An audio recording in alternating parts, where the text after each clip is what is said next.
बच्चों, कैसे हैं आप सभी। मैं आशा करती हूँ कि आप सभी अच्छे होंगे और अपने घर पर होंगे और स्वस्थ होंगे। मैं कृपाली पीजीटी हिंदी विषय से स्प्रिंगडेल सीनियर सेकेंडरी स्कूल में आप सभी का स्वागत करती हूँ।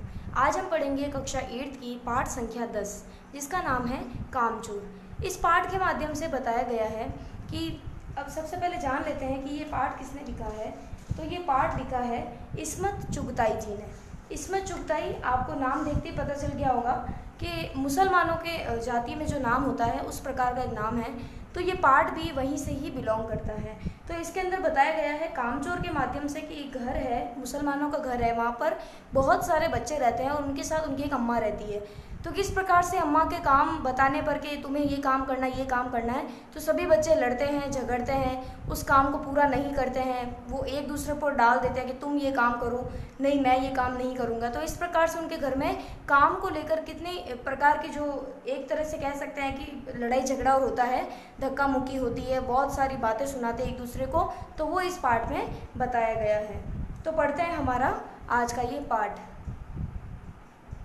बड़ी देर के वाद विवाद के बाद यह तय हुआ, वाद विवाद यानी लड़ाई झगड़े के बाद या अपने पक्ष और विपक्ष के तर्क के बाद यह तय हुआ कि सचमुच नौकरों को निकाल दिया जाए। यानी जो पहले इनके घर में नौकर काम करते थे, उन नौकरों को अब निकाल दिया जाए। आखिर ये मोटे मोटे किस काम के हैं, हिलकर पानी नहीं पीते। यानी अब कोई जो ये कह रही है, अम्मा ही कह रही है कि ये मोटे मोटे किस काम के, यानी उनके घर में जो सभी बच्चे हैं, जो 8-10 बच्चों की जो चित्र आप देख रहे हो, जो टोली आप देख सकते हो, ये टोली में बताया गया है कि किस प्रकार से ये आपस में झगड़ा कर रहे हैं। तो ये सब बड़े बड़े बच्चे हैं। तो इनकी अम्मा कह रही है कि आखिर ये मोटे मोटे किस काम के, मोटे मोटे यानी ये बच्चे किस काम के।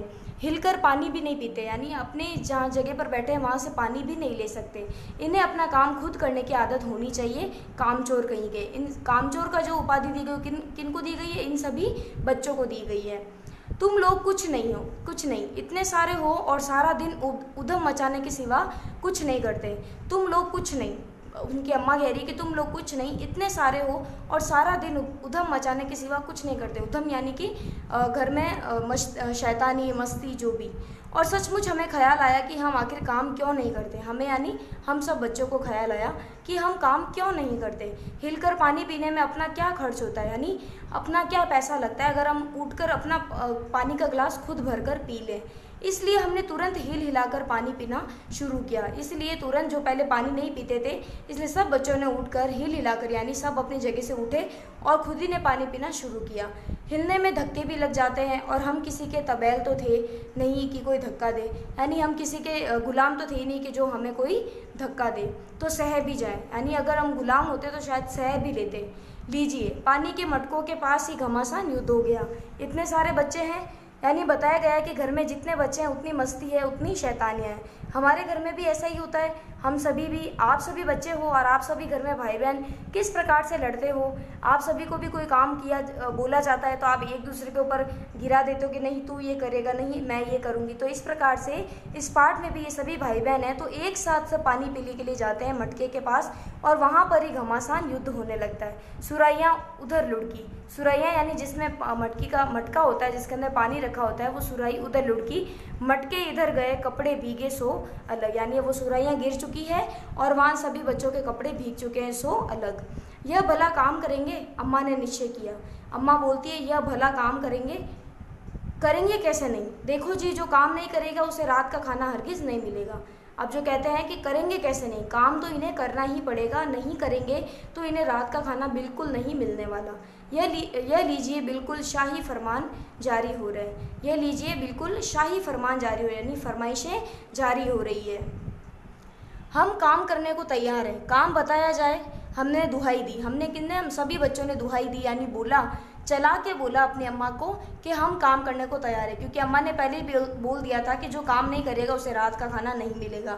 तो काम बताया जाए। बहुत से काम है जो तुम कर सकते हो। मिसाल के लिए, यह दरी कितनी मैली हो रही है, आंगन में कितना कूड़ा पड़ा है, पेड़ों में पानी देना है, और भाई मुफ्त तो यह काम करवाए नहीं जाएंगे, तुम सबको तनख्वाह भी मिलेगी। ये सब बोल रहे हैं कि बहुत से काम हैं, आंगन साफ़ करना है, दरी जो मैली हो गई उसे साफ़ करना है, कितना कूड़ा है, पेड़ों को पानी देना है, और मुफ्त में ये काम नहीं करवाए जाएंगे, तुम सबको तनख्वाह यानी महीने की जो पगार होती है वह भी दी जाएगी। अब्बा मियाँ ने कुछ काम बताए और दूसरे कामों का हवाला भी दिया। माली को तनख्वाह मिलती है अगर सब बच्चे मिलकर पानी डाले तो। अब दूसरे काम का हवाला भी दिया, यानी उन कामों की पक्ष भी ली, तारीफ भी की कि अगर जो भी ये काम करते हैं तो उनको उनकी तनख्वाह मिलती है। जैसे अगर बच्चे मिलकर पानी डाले तो, क्योंकि माली जब पौधों में पानी डालता है तो माली को पगार मिलती है। ए है खुदा के लिए नहीं, घर में बाढ़ आ जाएगी, अम्मा ने याचना की। फिर भी तनख्वाह के सपने देखते हुए हम लोग काम पर तुल गए। जब अब्बा ने उन सभी बच्चों के सामने पैसों का लालच रखा, पैसों का लालच सबको देते हैं, हम सभी बच्चे हैं, आप सभी बच्चे हो, और आप सभी को भी, किसी को भी पैसों का लालच दे दिया जाए तो वो कोई भी कार्य करने को तैयार हो जाते हैं। तो इसीलिए वहाँ अब्बा ने भी बोला कि अगर जो पेड़ों में पानी देगा उसे माली की तरह तनख्वाह दी जाएगी। तो फिर अम्मा बोलती है कि ए है खुदा के लिए नहीं, यानी खुदा के लिए ये सब मत कीजिए, घर में बाढ़ आ जाएगी। एक दिन फर्शी दरी पर बहुत से बच्चे जुट गए और चारों ओर से कोने पकड़कर झटकाना शुरू किया। फर्श पर जो दरी बिछाई जाती है उसे कहते हैं हम फर्शी दरी। तो वहाँ पर बहुत सारे बच्चे उस दरी को झटकने में जुट गए क्योंकि उसके अंदर बहुत सारा कचरा था। 2-4 ने लकड़ियाँ लेकर धुआंधार पिटाई शुरू कर दी। अब आपको भी पता है कि हमेशा दरी को किस प्रकार से उसके अंदर से मिट्टी निकाली जाती है, तो लकड़ी लेके उसको पीटा जाता है। तो इसी प्रकार से 2-4 लकड़ियाँ ली और उसे धुआंधार पिटाई शुरू कर दी। किसकी? दरी की। सारा घर धूल से अट गया, यानी सारा घर धूल से भर गया। खांसते खांसते सब बेदम हो गया, किसी को सांस नहीं आ रहा था। सारी धूल जो दरी पर थी, जो फर्श पर थी, सबके सिरों पर जम गई, यानी जो भी धूल अब दरी पे थी, जो फर्श पे थी, वो सबके सिर पर आकर बैठ गई, नाक और आंखों में घुस गई। बुरा हाल हो गया सबका। हम लोगों को तुरंत आंगन में निकाला गया। वहाँ हम लोगों ने फौरन झाड़ू देने का फैसला दिया। अब तुरंत जब दरी का काम हो गया तो सभी को कहाँ निकाला गया? आंगन की तरफ भेजा गया। तो अब आंगन में झाड़ू लगाना शुरू करो। झाड़ू क्योंकि एक थी और तनख्वाह लेने वाले उम्मीदवार बहुत, यानी घर में इतने सारे उम्मीदवार, यानी उम्मीदवार को बच्चों की उपाधि दी है कि घर में बच्चे इतने सारे हैं और झाड़ू सिर्फ और सिर्फ एक थी। और तनख्वाह अगर सब झाड़ू लगाएंगे तो तनख्वाह यानी पगार सभी को देनी पड़ेगी। इसलिए क्षण भर में झाड़ू के पुर्जे उड़ गए, यानी इतने लोग बच्चों ने झाड़ू लगाया तो क्षण भर में एक ही झटके में झाड़ू पूरी तरीके से बिखर गया। जितनी सीखें जिसके हाथ पड़ी वह उनसे ही उल्टे सीधे हाथ मारने लगा। और जितनी झाड़ू की सीख, जो झाड़ू जिससे लगाया जाता है, जो झाड़ू लगाते हैं उसको सीख कहा जाता है। तो अलग अलग तरह की जितनी भी सीखें जिन भी बच्चों के पास में हाथ लगी, उन्होंने उल्टे सीधे ढंग से झाड़ू मारना शुरू किया। अम्मा ने सिर पीट लिया, भाई ये बुजुर्ग काम करने दे तो इंसान काम करे। अम्मा ने सिर पीट लिया और बोला, भाई ये बुजुर्ग काम करने दे तो इंसान काम करे। क्या हम कहते हैं? ये सभी बच्चे कहते हैं अगर ये बुजुर्ग हमें काम करने दे तो इंसान काम करे। जब जरा जरा सी बात पर टोकने लगते हैं तो बस हो चुका काम। ये सभी कह रहे हैं कि इन बुजुर्गों का क्या है, अम्मा क्या है, बात बात पर टोकती रहती है, हमें हर बात पर टोकती रहती है। जैसा भी काम करो उन्हें अच्छा नहीं लगता। तो अगर बात बात पर जरा जरा सी बात पर हमें टोकने लगेगी तो बस हो गया काम। तो समझ लो कि काम हो ही गया, कभी पूरा नहीं हो सकता अगर कार्य के बीच में जरा जरा सी बात पर हमें टोका जाए तो। असल में झाड़ू देने से पहले जरा सा पानी छिड़क लेना चाहिए। बस ये ख्याल आते ही तुरंत दरी का पानी छिड़का गया तो वैसे ही धूल से अटी हुई थी। पानी अड़ते ही सारी धूल कीचड़ बन गई।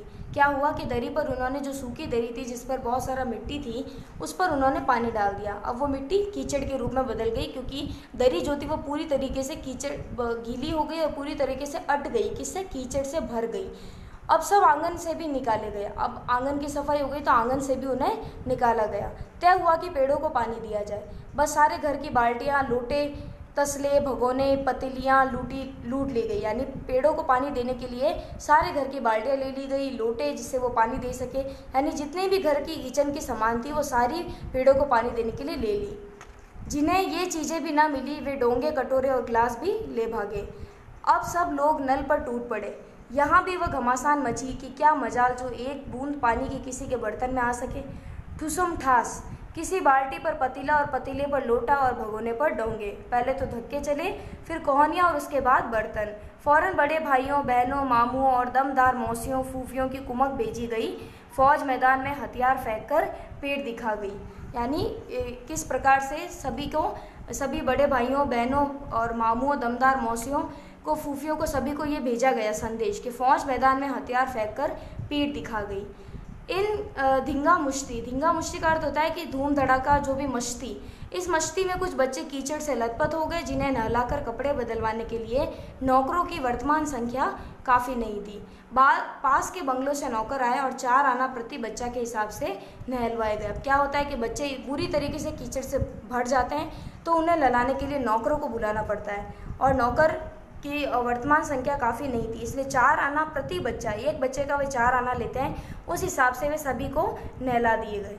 हम लोग कायल हो गए और कि सचमुच यह सफाई का काम अपने बस की बात नहीं, यानी हम लोग कायल हो गए। कायल का अर्थ होता है कि हम लोग पूरी तरीके से मान चुके थे इस बात को, ये सिद्ध हो चुका था कि सचमुच यह सफाई का काम अपने बस की तो बात नहीं, और ना पेड़ों की देखभाल हमसे हो सकती है। कम से कम मुर्गियाँ ही बंद कर दें। अब क्या कार्य है कि हम कम से कम मुर्गियाँ ही बंद कर दें। बस शाम ही से जो बाँस, छड़ी, हाथ पड़ी लेकर मुर्गियाँ हाँकने लगे, चल दड़बे दड़बे। पर साहब, मुर्गियों को भी किसी ने हमारे विरुद्ध भड़का रखा था। ऊट पटांग इधर उधर कूदने लगी। अब जब मुर्गियाँ इधर उधर भागने लगी, कूदने लगी, तो सभी सोचने लगे कि शायद किसी ने मुर्गियों को हमारे खिलाफ भिड़का दिया है। 2 मुर्गियाँ खीर के प्यालों से, जिन पर आया चांदी के वर्क लगा रही थी, दौड़ती फड़फड़ाती हुई निकल गई। तूफान गरजने के बाद पता चला कि प्याले खाली है और सारी खीर दादी के कामधनी के दुपट्टे और ताजे धुले सिर पर लगी हुई है। क्या होता है कि जब मुर्गियाँ उन खीर के प्यालों में चली जाती है, तो वो खीर इधर उधर बिखर जाती है। तो पता चलता है ये पूरी तरीके से जो तूफान का नाम दिया गया किसे, जो मुर्गी और खीर के मध्य जो भी होता है। तो तूफान के गुजरने के बाद पता चलता है कि सारी खीर कहाँ होती है, दादी के कामधनी के दुपट्टे में और ताजे धुले सिर पर लगी हुई है। एक बड़ा सा मुर्गा अम्मा के खुले हुए पानदान में कूद पड़ा और कत्थे चूने में लुथड़े हुए पंजे लेकर नानी अम्मा की सफ़ेद दूध जैसी चादर पर छापे मारता हुआ निकल गया। अब आगे क्या होता है कि बड़ा सा एक मुर्गा होता है, वो अम्मा की जो पानदान होता है जिसके अंदर पान थूका जाता है, उसमें कूद पड़ता है, और जो कत्था चूना होता है जिससे पान को लगाया जाता है, वहाँ जो कत्था चूना पड़ा होता है उसमें मुर्गे के पंजे पूरी तरीके से खराब हो जाते हैं, और वह जो सफ़ेद दूध जैसी चादर होती है उस पर उस कत्थे के छापे मारते हुए निकल जाता है।